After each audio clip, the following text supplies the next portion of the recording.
Há esperança para quem tropeçou e caiu. Há recomeço para aqueles que claudicaram, aqueles que foram para a lona e experimentaram a dor do fracasso. E eu quero tratar deste tão sensível assunto à luz da biografia, da vida, da experiência de um homem que viveu altos e baixos, escaladas e quedas, avanços e recuos, que chegou a uma espécie de fim da linha, mas ainda encontrou esperança e restauração. Eu quero conversar com você sobre este tema tão necessário, à luz daquilo que aconteceu com Pedro. Pedro é um símbolo, é um emblema. Além de ter sido uma pessoa tão importante no seu tempo e ao longo dos séculos. Ele foi escolhido por Jesus para ser um apóstolo e o líder dos apóstolos. Ele era filho de João, irmão de André, nasceu em Betsaida, morou em Cafarnaum, casado, pescador. Chamado por Jesus, abandonou as redes, tornou-se um discípulo, mais tarde um apóstolo. Ele era um homem de temperamento forte, um líder nato, mas às vezes ainda não burilado, falava sem pensar, reagia intempestivamente, mas um homem que amava Jesus. Ele caminhou com Jesus. Ele viu os milagres de Jesus. Ele testemunhou os grandes feitos de Jesus. Como Jesus curara os enfermos, dando vista aos cegos, dando voz aos mudos, dando audição aos surdos, dando movimento aos coxos, ressuscitando os mortos. Ele professou publicamente: Tu és o Cristo, o Filho do Deus vivo. Porém, este homem tinha suas fraquezas, flancos abertos, e algumas vezes falou sem refletir no que foi repreendido por Jesus. Porém, a despeito das suas limitações e fraquezas, Jesus o escolheu. O Senhor não nos escolhe porque somos perfeitos. Ele nos escolhe para sermos perfeitos. Ele não nos escolheu porque somos santos e irrepreensíveis, ele nos escolheu para sermos santos e irrepreensíveis. Ele não nos escolheu por quem éramos, mas para sermos quem ele planeja e determina que sejamos.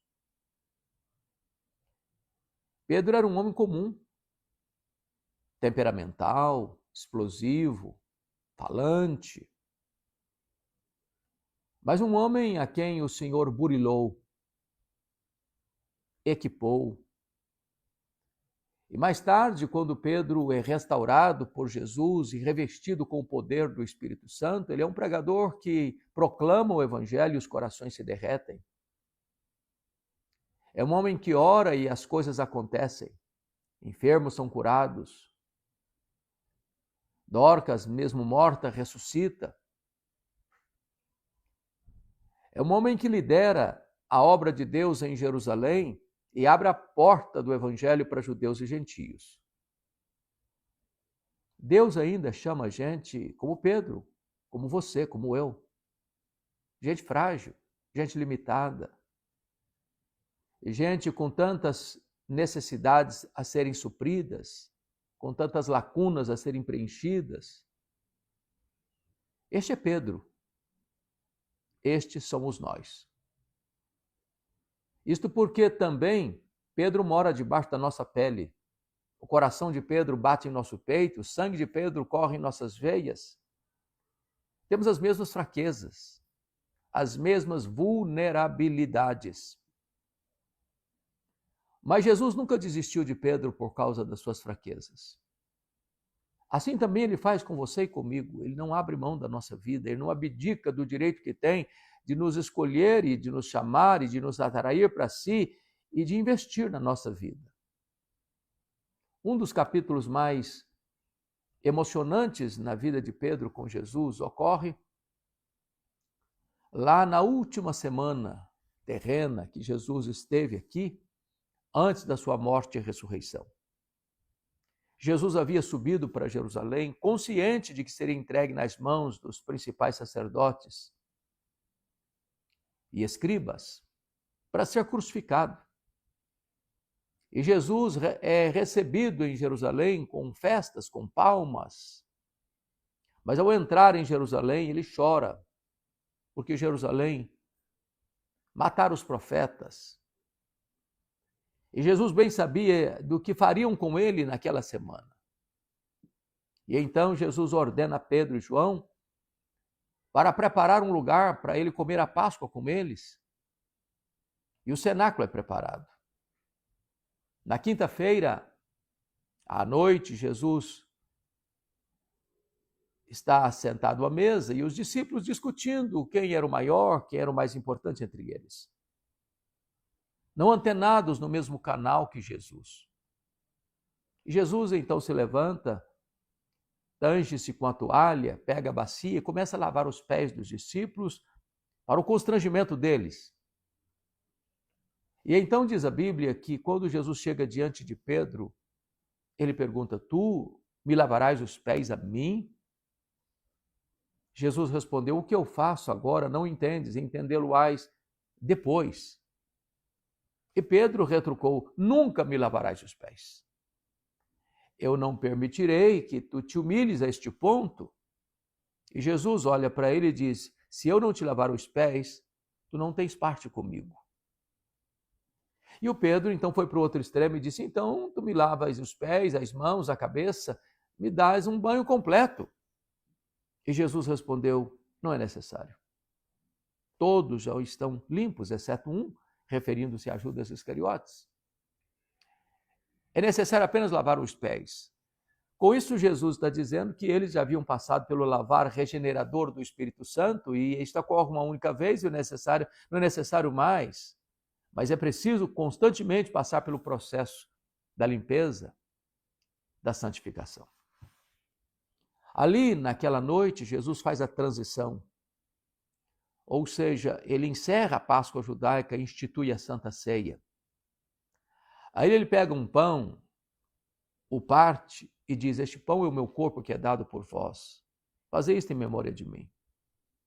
Ele pega o cálice de vinho e diz: este cálice é a nova aliança em meu sangue, tomai dele todos, fazei isto em memória de mim, até que eu retorne para vós. Ali cessa a matança de cordeiros. Ali cessa as ervas amargas e o pão sem fermento. Ali Jesus faz uma transição da Páscoa judaica para a ceia do Senhor, que deveria ser celebrada na sua igreja, em memória dele, para a edificação da igreja, como meio de graça, até que ele retornasse, na sua segunda e gloriosa vinda. E então, quando estão se levantando da mesa, Jesus disse para Pedro: Pedro, Satanás requereu você para peneirar você como trigo. Mas eu orei por você para que você não desfaleça. Quando você se voltar para mim, fortaleça os seus irmãos. E Pedro, autoconfiante, achando que tinha forças em si mesmo para aquele momento, respondeu para Jesus: Senhor, ainda que todos te abandonem, eu jamais te abandonarei. Estou pronto a ir contigo para a prisão e para a morte. O que Pedro estava dizendo era mais ou menos o seguinte: ó Senhor, eu sei do que está acontecendo, eu sei que se trama contra ti nos bastidores do Sinédrio, eu sei que o clima está pesado, eu sei que a coisa vai ficar muito difícil, acredito até que os meus pares, os meus colegas não terão musculatura espiritual para enfrentar esse momento. Eu acho que eles não suportarão a pressão. Talvez eles vão te abandonar mesmo, mas saiba de uma coisa, Jesus. Conta comigo. A corda não rói do meu lado. Eu sou um homem batuta. Eu estou pronto a ir contigo para a prisão e para a morte. Ainda que todos te deixem, eu nunca te deixarei. E Jesus olha para Pedro e diz: Ô Pedro, nesta mesma noite, antes que o galo cante, tu me negarás 3 vezes. Então Jesus silenciosamente desce do Monte Sião, atravessa o Vale de Cedron, mergulha nas fraldas do Monte das Oliveiras, onde havia uma prensa de azeite. E ali Jesus deixa 8 dos discípulos para trás, chama Pedro, Tiago e João e diz: vocês vêm comigo.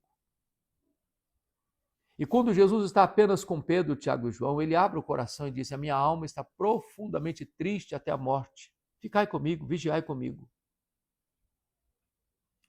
E então Jesus deixa os 3, avança sozinho para o interior do jardim.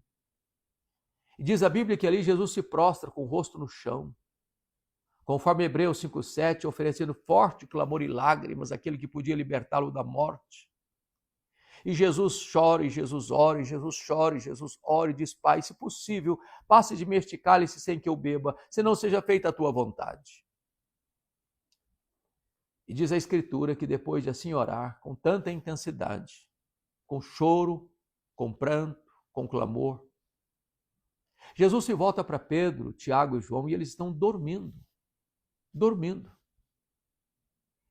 E Jesus desperta não a todos, mas apenas a Pedro e diz: Pedro, nem uma hora pudeste vigiar comigo, vigiai e orai, para que não entreis em tentação. O espírito está pronto, mas a carne é fraca. E Jesus retorna para o segundo round de oração. E ele ora, e ele chora, e ele ora, e ele chora, e ele repete as mesmas palavras.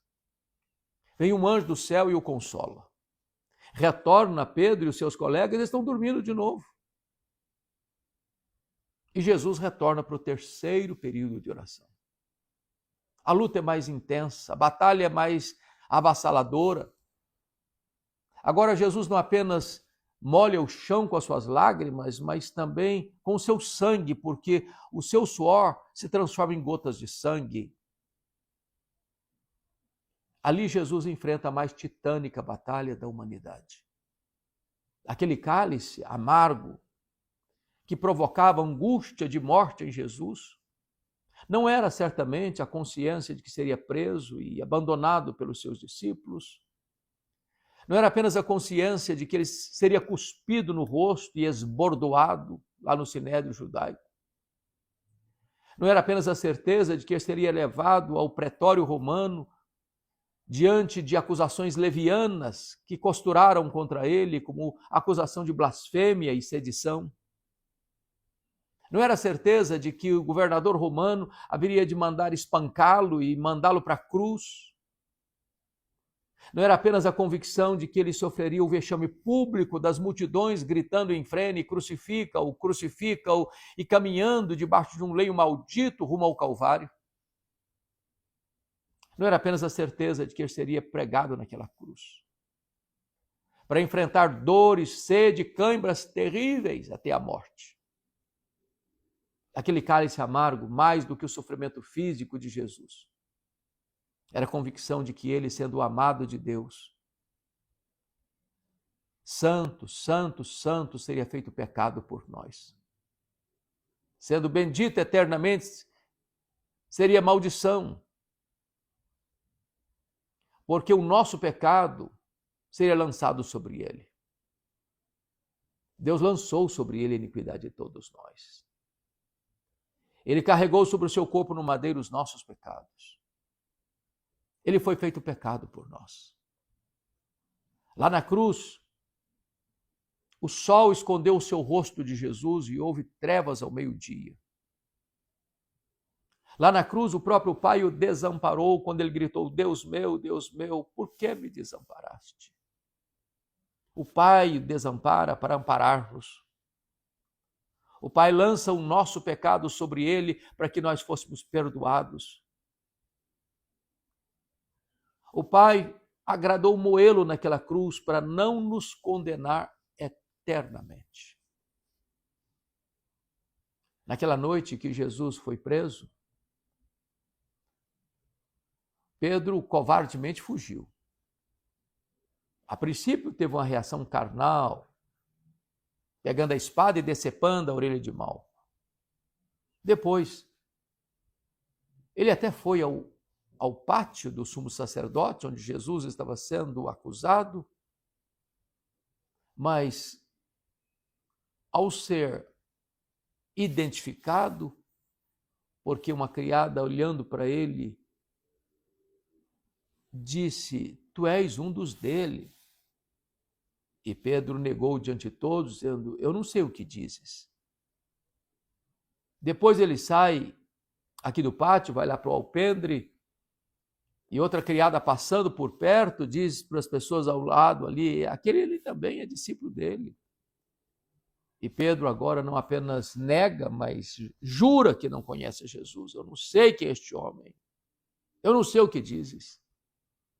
Até que as pessoas se aproximam dele, pelo seu sotaque nortista, galileu, dizem: "Tu és um dos dele, o teu modo de falar te denuncia." E Pedro, que negara e jurara, agora blasfema e fala impropérios, dizendo: "Eu não sei o que diz, eu não conheço esse homem." E é nessa hora que o galo canta, e Jesus crava o olhar em Pedro, ele cai em si, e sai dali chorando amargamente, talvez chutando as pedras no meio daqueles olivais, naquela noite escura e trevosa. Naquela noite, Jesus foi cuspido, esbordoado no sinédrio, e Pedro não estava lá. Na sexta de manhã, Jesus é levado ao pretório romano e Pôncio Pilatos tenta se esquivar da decisão, porque sabia que Jesus era inocente. Sabia que por inveja ele havia sido entregue, mas por pressão da multidão e por conveniência política, a despeito de saber que Jesus era inocente, entregou Jesus para ser crucificado. E Pedro não estava lá. Foi preciso que um outro Simão, o Cirineu, ajudasse Jesus a carregar a cruz.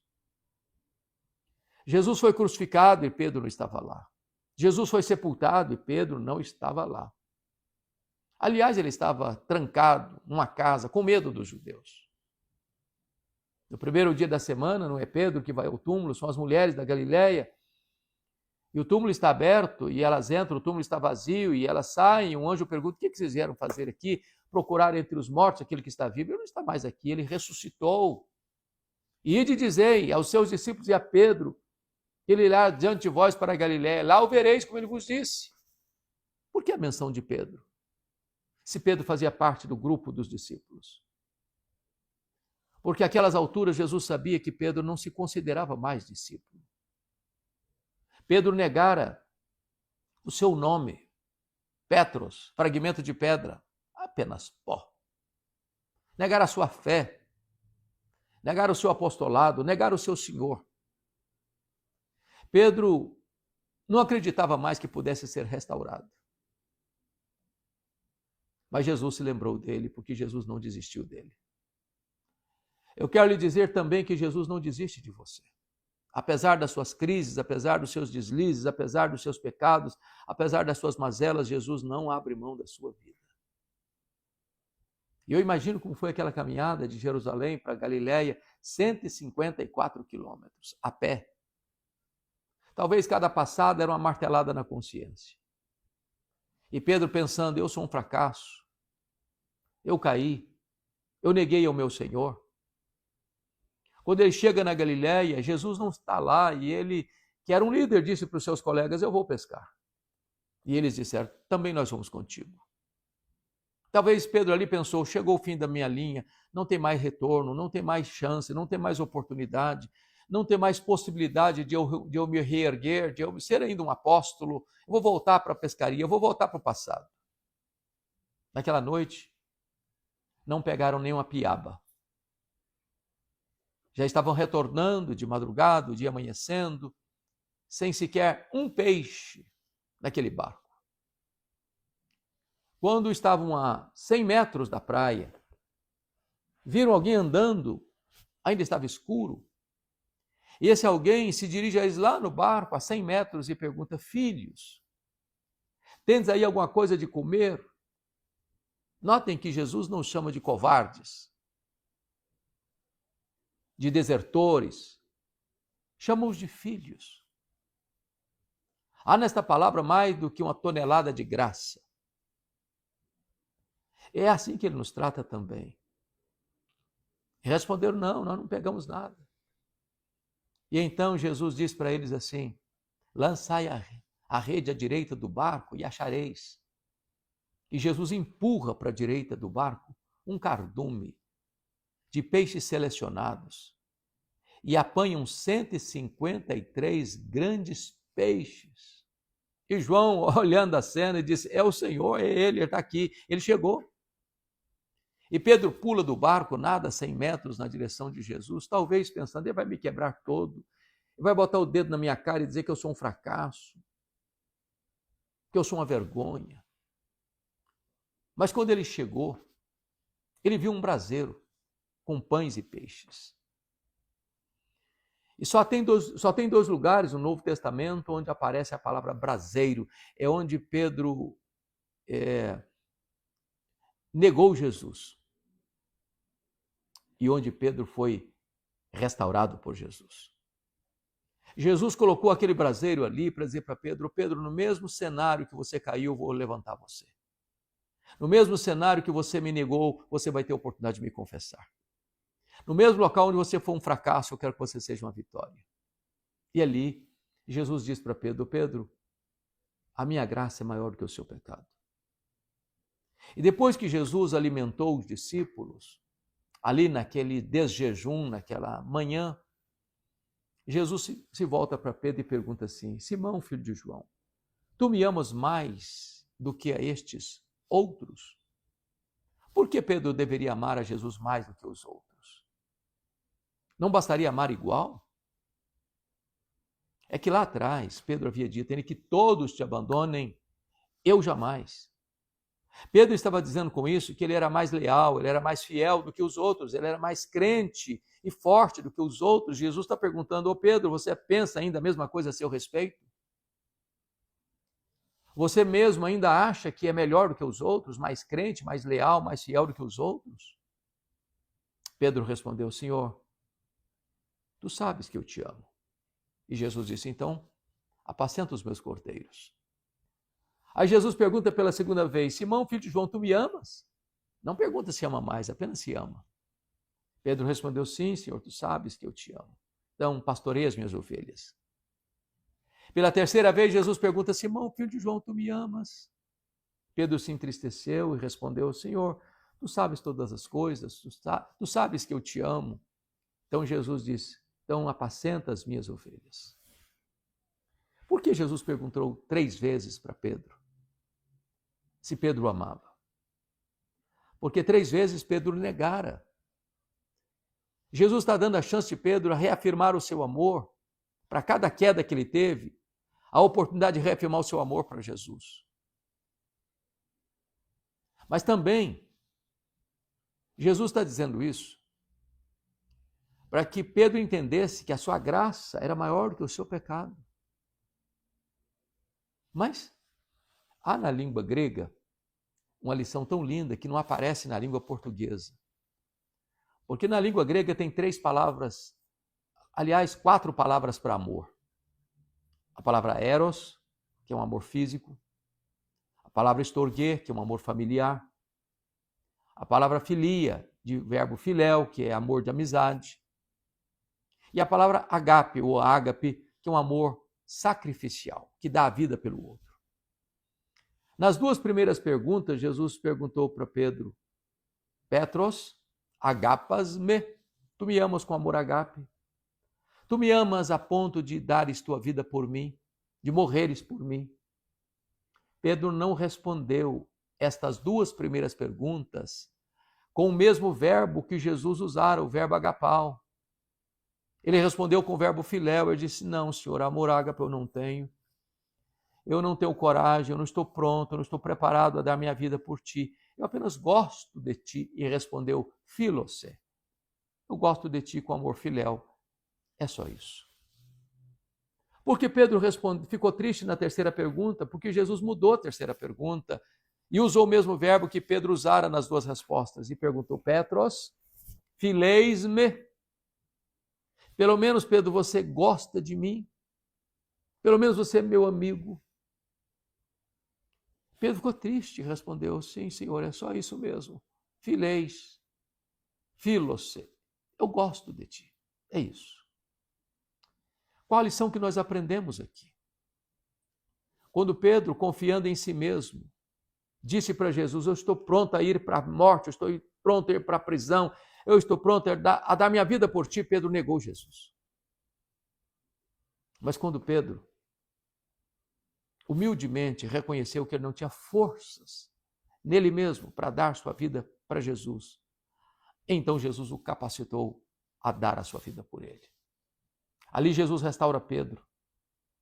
Ali Jesus restaura o ministério de Pedro, dizendo: apacenta os meus cordeiros, pastoreia as minhas ovelhas, apacenta as minhas ovelhas. Ali Jesus devolve o cajado de pastor para Pedro. E a partir dali, Pedro é um homem cheio do Espírito Santo. A partir dali, Pedro é um homem que prega e os corações se derretem. Pedro ora e os enfermos são curados. Pedro ora e uma morta ressuscita. A partir dali, Pedro é um instrumento poderoso nas mãos de Deus. Eu quero dizer para você que este mesmo Jesus, hoje, também pode restaurar sua vida. Ele levanta o caído. Ele ergue o prostrado. Ele perdoa aquele que cai, que erra, que peca. Ele faz tudo novo na vida daqueles que esperam e confiam e amam a Ele. O que Jesus fez na vida de Pedro, agora Jesus pode fazer também na sua vida, porque Ele é o Deus da restauração. Ele tem prazer na misericórdia, Ele é rico em perdoar. Se você hoje se voltar para Ele, como Pedro se voltou, há esperança para você. Há recomeço para você. Há vida nova para você. Há uma alegria da restauração na sua vida e uma restituição do seu ministério. Que Deus abençoe sua vida, que Deus abençoe o seu coração. Se esta mensagem teve valor para você, envia para os seus amigos, para quem você ama. Se você ainda não está inscrito neste canal, inscreva-se nele. Nos ajude a levar esta mensagem de esperança aos rincões da pátria brasileira e a outras nações da terra, para que a palavra de Deus, viva e poderosa, alcance milhares, milhões de pessoas. Deus abençoe você. Gratidão por estar aqui comigo. E lembre-se disso, Jesus pode também restaurar sua sorte, restaurar sua vida.